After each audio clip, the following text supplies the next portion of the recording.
Today, I'm speaking with Meng-Hsueh Lin, an animator and motion designer who I've followed for a long time. He's worked with studios like Ordinary Folk, Coat of Arms, Awesome Inc., and he's worked with clients like Disney, Airbnb, and Volkswagen. We spoke about his CS degree, his computer science sort of background, his passion for anime, his experience and the courses he's taken with School of Motion, and our love of that, freelancing, and collaborating with different studios as a freelancer like Ordinary Folk, rigging and character animation, which is really sort of core to his like craft and skill set, teaching and instructional design, and some reflections on where he's at now, a kind of fork in the road in where he's going and what's next. So I appreciated his honesty there. So I've been seeing some really nice reviews and ratings coming in on Spotify and iTunes and some other places. So I really appreciate that. If you haven't yet left a rating, it really helps the show get discovered. So just take a few moments. That would be super appreciated. And I hope you enjoy this interview with Meng-Hsueh Lin. So Meng, you didn't start out in motion, am I right? It was computer science. So I'm interested in really to start there. Like, what drew you initially to studying it, and and then I guess we could get to why it wasn't something that you pursued afterwards, or at least directly anyway. Yeah, what drew you to computer science initially? So the reason I choose computer science was in high school. So actually in high school, when I was in high school, I don't know what major should I choose, and I remember like when I on weekends I would went to my friend's place, and he would like writing some codes, and at that time I thought it was interesting, so I thought, okay, that's the choice I got. So that's why I choose computer science. But at that time, I don't know anything about coding. I'm not passionate about writing code as well at that time. So it's like a really early decision for you. And like, what was the experience of studying it? Like, I presume not amazing, because you then didn't go on and like do work in there. You went straight to motion. But yeah, what was the studying experience like? Yeah, studying isn't fun for me most of the time. But we do have like a CG course, like an animation. How's it called?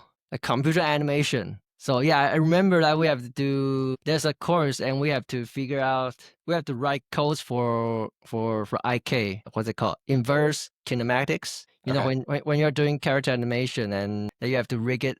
You have to rig it with, for example, in After Effects, you have to rig it with Duke, and it will figure out the IK for you. And wow, so you did rigging in your computer science degree before we had to write the codes to figure out the math. Wow. So like, it's a really interesting precursor to what you obviously do now with animation.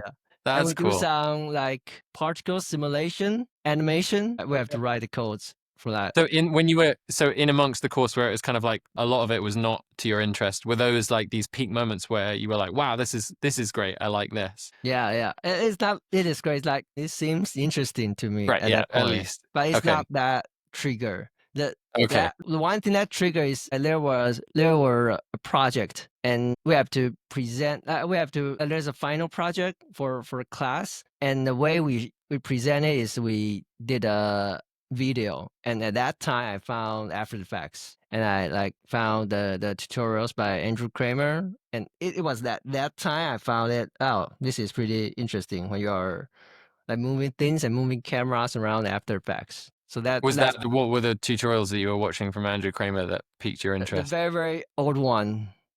I'm not sure if it's still on his page. The oldest one. Right. Long time ago. And amazing. The user interface looks pretty different than how it looks right now. I saw some early version of After Effects from archival footage the other day, which like blew my mind. Yeah, it's like this white matte, like early matte type the white UI. Incredible to see. I mean, maybe the UI hasn't actually improved that much. maybe it's just gotten darker, but it was still pretty amazing. There's something about it being white that makes it seem like it was so long ago. I don't know why, because it's just been this dark mode for so long. But I do like they turn it to the dark mode. Right now, I'm more used to dark mode for any apps. Yeah. So you found those tutorials, you thought this was really interesting, and then you basically graduated, and then was just like straight to what, School of Motion, or what was the first year out of college or university like for you? Yeah, so when I graduate, I'm still not 100% sure what should I do. I think at that time I was thinking about going to another school, another college, like to learn design or animation. But at that time, I saw the course by School in Motion. I thought I should give it a shot. So I took that course. The first course I took was Animation Bootcamp. Nice. And one thing I found is I think I was doing pretty good job at that time, like compared to other students in the class. So that's basically like how I got my confidence to see, okay, so this is possible if I can do it for a living. Right. Okay. So really, do you have any sense of what it was that allowed you to kind of like move forward quite quickly, other than just like a natural curiosity and passion? Were you like working particularly hard? Do you think any of the computer science stuff translated? What was it?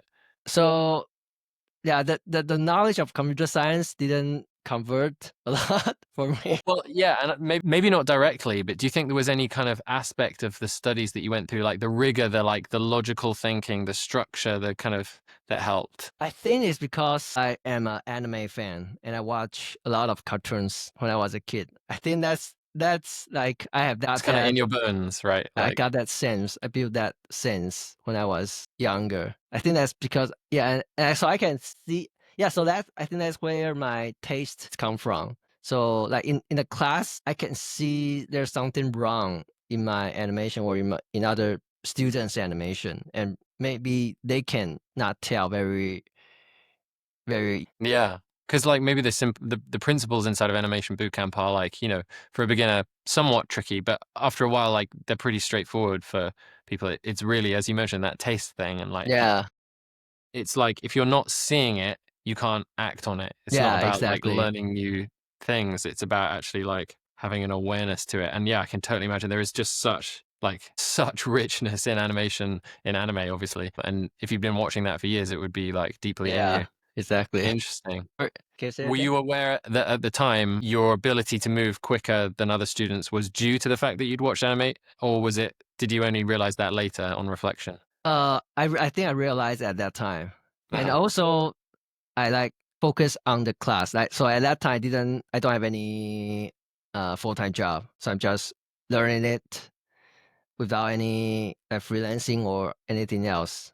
So that's why I can put every minute into the class and do the Yeah. homework and get the critiques. And really like savor each thing and like spend the time that it takes, because if you're rushing animation, you can only go so far. It really does Yeah, take that, like, time needs to slow right down, and you need to care about that thing that's going to take a quarter of a second. yeah. um did you play around? So have you done, I know you've done a lot of character animation, but have you ever doved, I can't find the right word, have you ever gone into the world of anime itself as an animator? Have you You worked mean on any projects like that? you mean anime? Yeah. No, I didn't know anything about anime, like And have you production done any knowledge. anime, Yeah, like, in your work?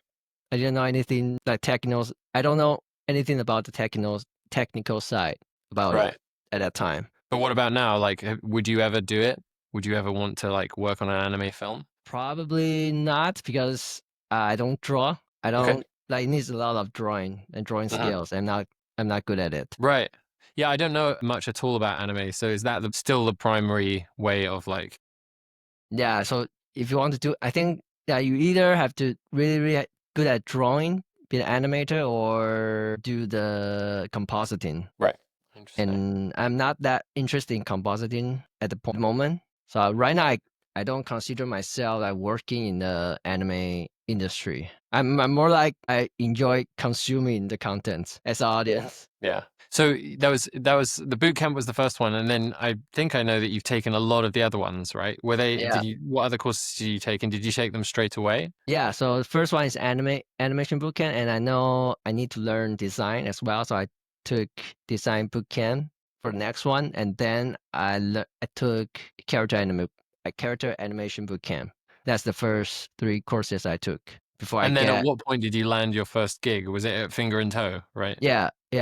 So at that time, so about 1 to 2 year, and I thought, I could apply for some jobs, and I saw they're looking for an intern. So I sent my final assignment in a of the animation boot camp. I sent that my assignment to the studio, and they say okay, you got the intern. So that's how Right. that's my first step into this industry. And how long did you intern, and then did you work with them? Did you get a job after Yeah, that? so after working for like 2 to 3 months, that intern turned into a full-time job Nice. And for how long? How long did you work for them? for Yeah. six Do you have months any? actually. 6 months. Oh, okay. So not Yeah, long. Okay. yeah. The first What job did you didn't. did you go freelance straight away after that, or? Yeah, so it was a big complicated story. So after 6 months, I was laid off due to Okay. some complicated reasons. And Yeah. after that, I thought I'm good enough, so I started freelancing, but it didn't work out as I expected. Okay. Yeah. So so tell me about those early years of freelancing and the kind of like the growth that had to happen in terms of the networking, what you learned about like the business side of stuff, because I know that you think about that a lot. You've posted a fair amount online Yeah, over the so years.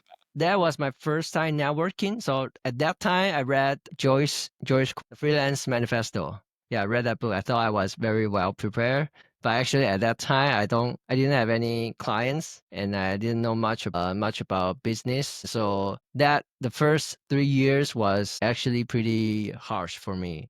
Mhm. I even got burnout at that time, and after because it didn't worked for like 3 years. I got another full-time job after that. I decided to apply for another full-time job. Right. Okay. Okay. And so what was that work then? What was the full-time job? That full-time job was working for a studio called 27. Okay.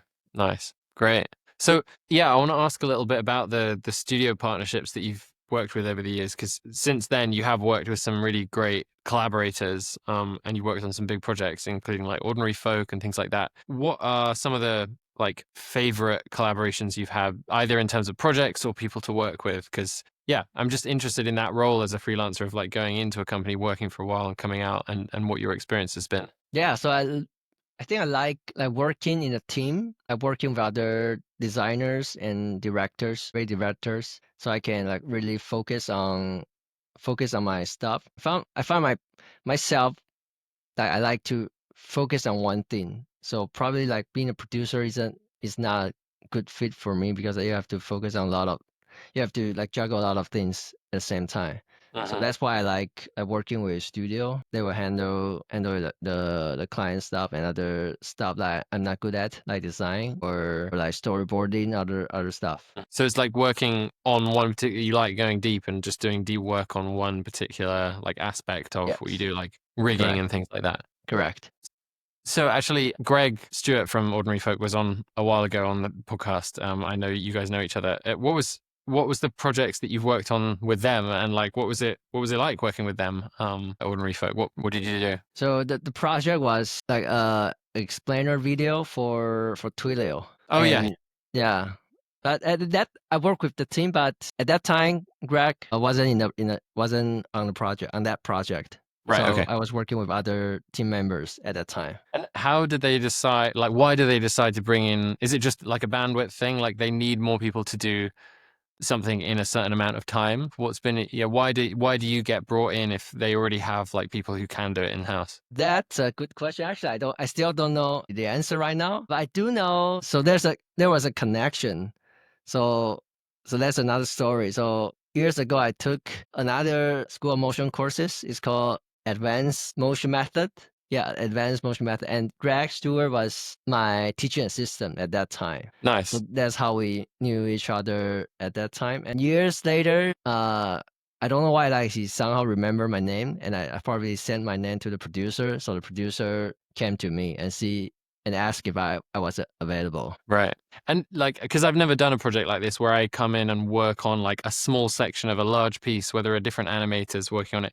Like in terms of that thing that how do they make sure, how do you all make sure that like it all fits seamlessly together? What are the sort of like principles or tips or ways of working that ensure that like you and your scene makes it feels like it's totally integrated to the rest of the piece? Yeah, so I think it's the workflow developed for the years. It makes everyone in the team a very smooth experience. So actually at that time we didn't have any video calls, any kickoff meeting or what. We just got the text description from Jorge, the founder, and some reference video. What was the reference video? Like one of theirs or something completely different? They recorded themselves doing the movement, because there was a character animation, so they just record themselves. Really? Like, so Jorge was going like This is how it goes.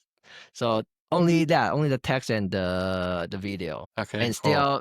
I still can got his point, and also as well as other like onboarding deck they sent me. So everything was pretty smooth at that time. And obviously the designs are like given to you and they're already baked, so you're not having to like change stuff there. Yeah. Okay, cool. Interesting. I want to talk a little bit about and ask you about character rigging and like character animation later, but maybe we could talk a little bit now about like the design side of stuff. Because I know that like the first course that you took after the bootcamp was design. It was like an important thing that you thought you really needed. And I know offline you and I have both spoken about how like that's also not our like major like calling card. It's not like our main skill set. So like, yeah, what was your experience doing design bootcamp, and like how has design played out over your career? Is it used at all? Like, do you contribute in that area, or is it really something that's just like very background for you? Yeah. So when I took the design bootcamp, I did realize that things isn't working at that time. I found it didn't click with me, and like doing that assignment was pretty painful to me at that time. And why was it painful? Just because you found it difficult? Yeah, I found it difficult, and I didn't enjoy it very much, and I think I don't know why, like, there's no much sense of achievement in that process. Uh-huh. And I think another reason is, I think, like, design is a bit like addition, like the process of addition. But people may argue with it, but to me, it's more or less like addition. And I found myself, I'm not a big fan of addition. Mm-hmm. Like, You mean like adding more and more and more, or like correct. combining? Okay. I feel my brain doesn't work that way. But I do know, like, some people can still say that animation is addition. Yeah, I'd really love to dig into that. Like, so what do you really, really enjoy? Like, if you were to describe your like favorite project, either something you've done or that you would like to do, like what activities would you be doing as a motion designer? So it's funny if you ask this question, because recently I researched every project I did for the past few years. Wow. And I list like what I liked, what I disliked, and I found many two things. One is I like those goofy style animation, like collage style. That's one of them. And the second thing is, I think I might enjoy solving technical problems. Mm-hmm. So that's the two things I find. So does rigging play a part? Do you consider rigging as part of a technical problem, or are we talking about a different thing here? Yes, you can say so. Okay. Yeah. Because a number of your projects, I find that interesting, like being brought in as someone who is primarily rigging and not necessarily animating. Have you had work like that where you're not like the main animator, but you're just like rigging? I think I haven't done only rigging in a project. I was brought into the project and doing the rigging and animation as well. Okay, cool. Yeah, interesting. Yeah, I loved your breakdowns on your site where you like talked about like the faux 3D and things like that, because that's never been something I've done. It's been really cool. And there's a couple of things which I'll try and show on screen as well at this point, where you broke down like how, just very simply, like how you animated a curtain, like which when you first, and it's like such a beautiful moment of education where you like, it's so much simpler when you see it in how many stages it was, 6 stages, and you're like, oh yeah, I can do that. It was really interesting as well. The one that I saw, again, I'll try and show on screen, which is when the ambulance turned the corner and you like needed this line to like bend and then oscillate, and that you use cinema for that. Yeah. And not like After Effects. I find that so interesting. Does 2D and 3D workflows, do they overlap a lot for you, or is that quite unusual? Yeah, that was quite unusual, actually. Right. So yeah, Cinema 4D, I only know the basics of Cinema 4D. Yeah. So I can tell the story. So at that time, like, I couldn't find a way to animate wave, like to simulate how it looks in the style frame. And at that time, I remember I can use, I know there you can have a helix in Cinema 4D. So I thought maybe I can rotate the helix to make it like a wave. And I do some like trial and errors, and finally it worked in that project. Nice. So that was basically the process. Nice. So just going back to the design side of things, that's never featured as part of your work. Like you've Yeah. never, it's always someone else who's like designing the style frames and then you're animating them. Yeah, correct. Yeah, interesting. Okay, cool. Yeah.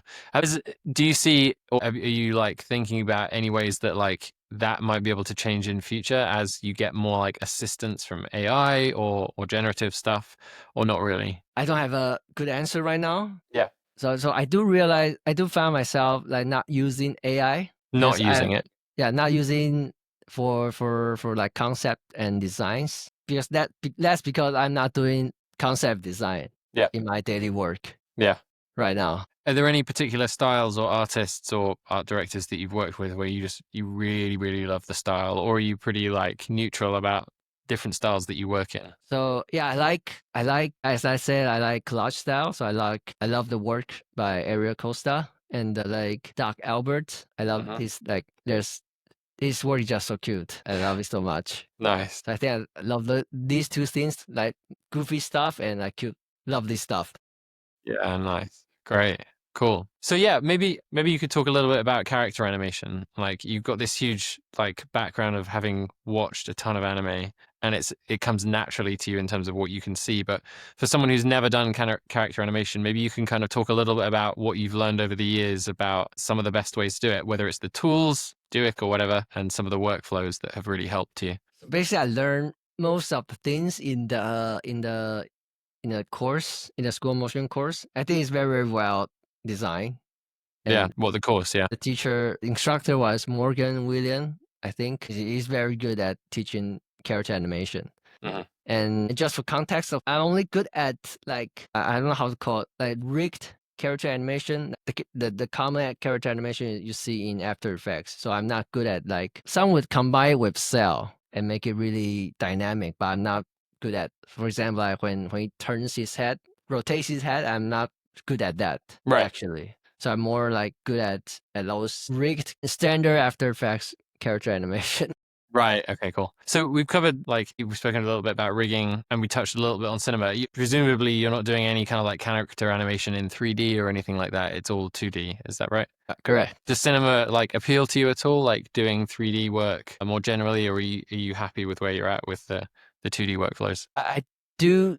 I did some 3D work recently. Uh-huh. These 2 years, but it was done in Blender. Uh-huh. Uh-huh. So Uh-huh. right now, I didn't pay anything to Maxon actually. Right. What was the experience like in Blender? Experience With Blender. Blender?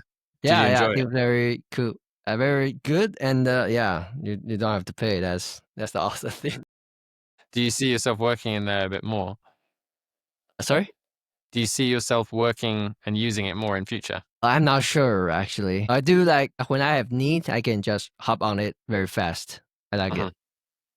Nice. And yeah, and there's lots of resources on the internet, so I don't have to. And I have some friends I can ask, so I don't panic a lot. So when people ask Right. if they want to achieve something. Right. And on that note, do you find yourself in that position much with work where you're like, I don't know how to do this? Or does most of your work now like come in and you know how you're going to do it? It's just about finding it. Or are you finding more and more complex things that come in? Oh, interesting question. I think it's 50-50. Right. Yeah, so sometimes it does. Sometimes when a project comes, I do like, holy shit, I don't know how to do. And where do you go when that happens? Like, what is there a default? Like, is it reaching out to a friend? Is it just like, yeah, where do you go? Yeah, so usually I would just ask them if they have any ideas, and most of the time they're happy to help.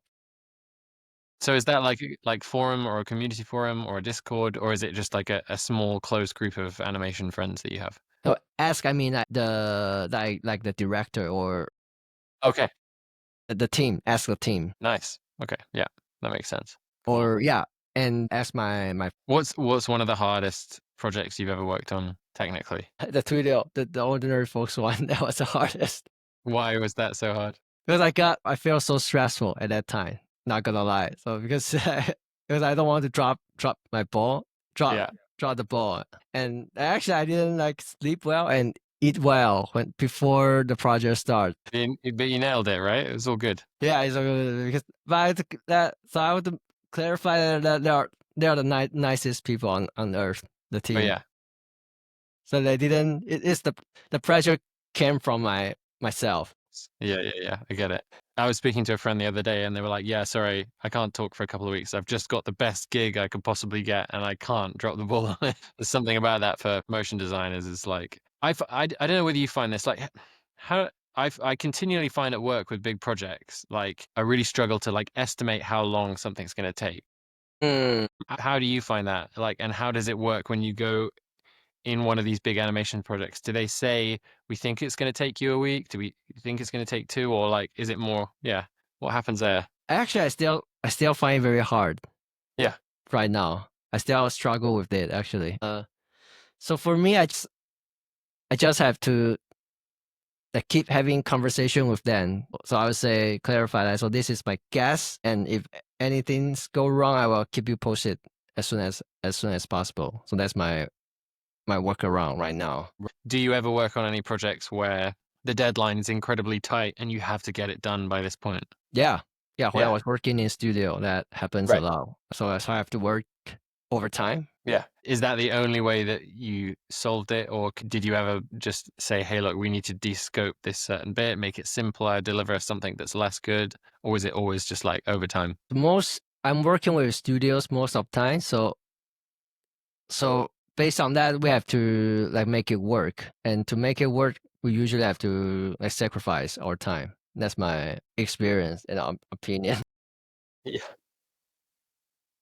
Yeah, but One thing I noticed about your work is like the sound is really good, and I know that you also like you worked on a trailer for a course on sound design. Am I right?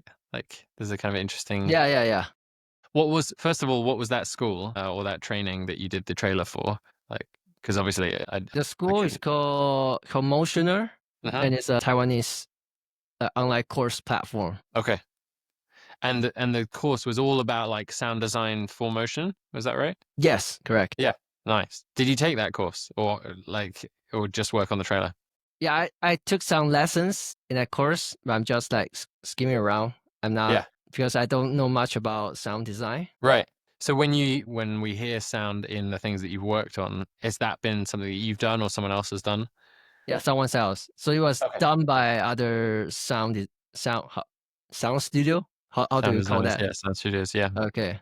Yeah, so they are really, really professional sound Okay. studio, and I Okay. work. They work with 27 Design for. They've worked together for a long time. Cool. So am I right that did you ever do like tutorials? Obviously you've done like the short things on your website, but like did you have a YouTube channel at one Yeah, point? yeah. I saw it.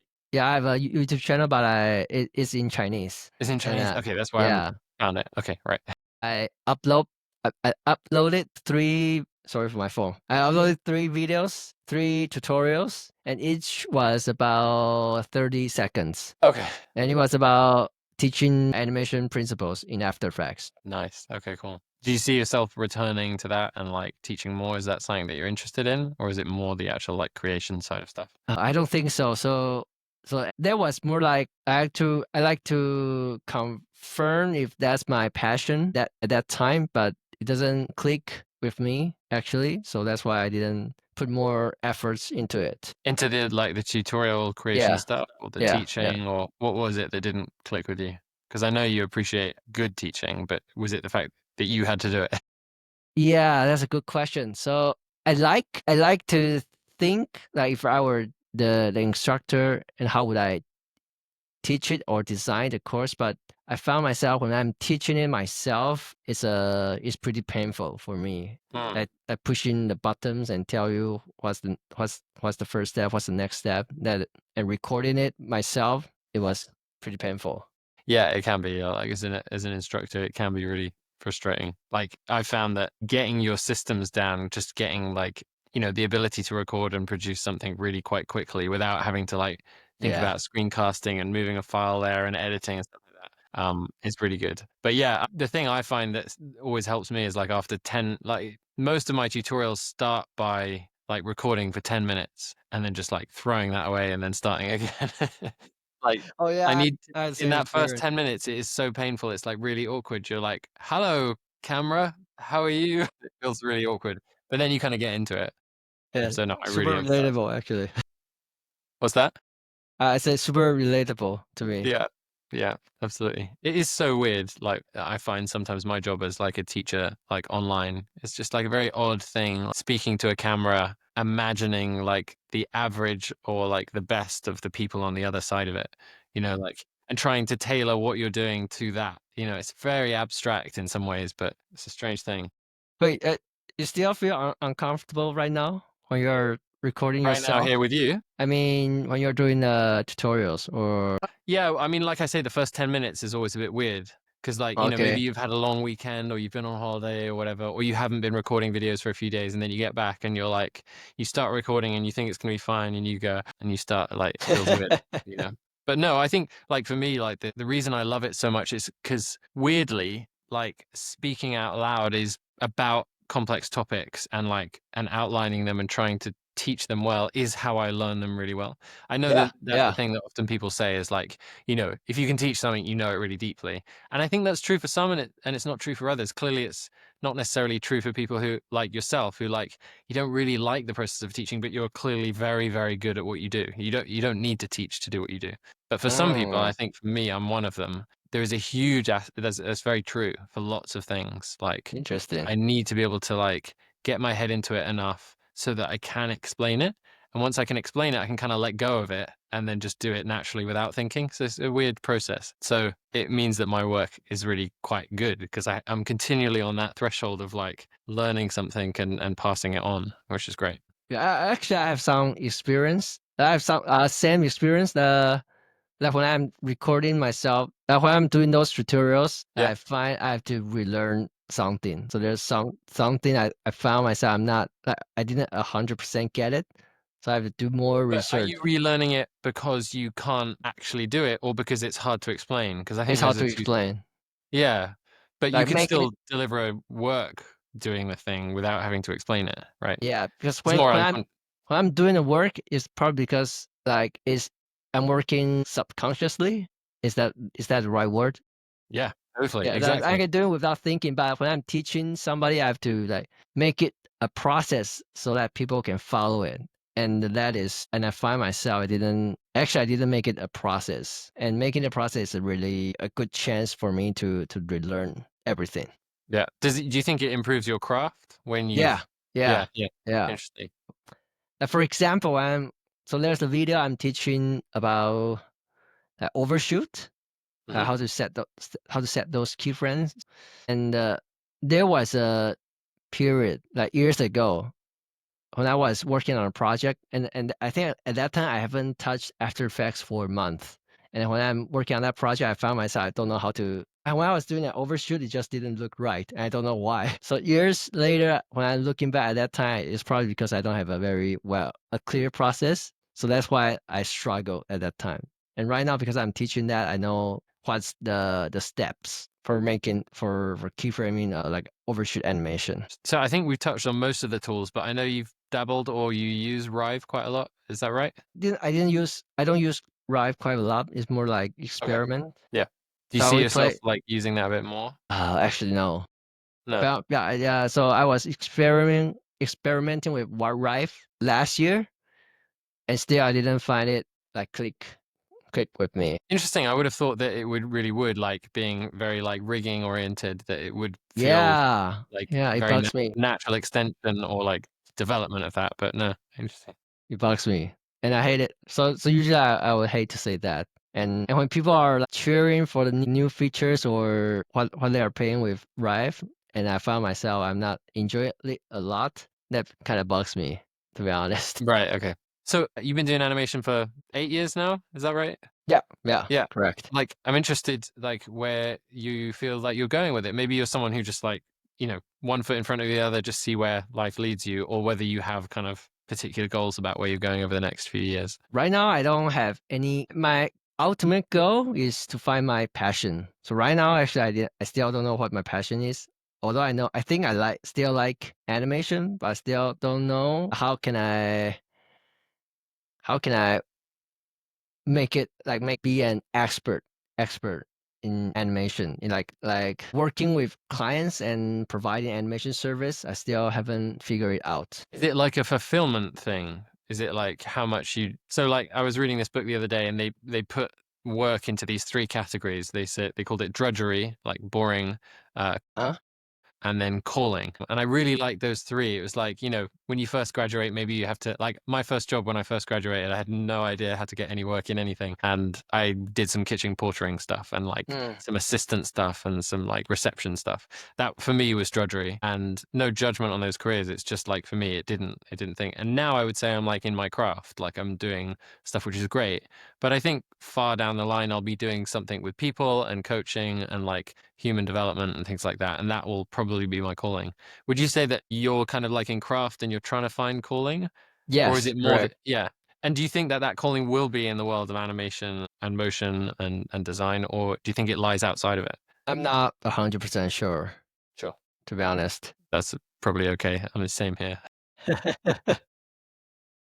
But do you see yourself being able to work for the next like what 5 years or so in animation? Like are there other routes or avenues that you feel like are yet unexplored for yourself? So right now I'm pretty lost because for the past 2 years, 2 to 3 years, I've explored a lot of things, and right now still none of them really clicks with me. So Right. that's, I Interesting. hate to say that, but that's true for me. No, I appreciate you being honest. And so right now I'm still figuring out what's the next thing I have to try. Yeah. Maybe you need to go on a retreat. Take time out and walk up a mountain or something. I'm not gonna lie, so I actually asked like ChatGPT this question and probably give me more or less the same answer. Right. Yeah. They tell me Sorry. I'm very generic. take a break. Yeah. There's a lot of truth in that. Like there are these periods of life that you go through where you have to, is that, it's almost a cliche now, but I think it's like from the poet Rilke, like you have to live into the question Mm, before you can live into the answer.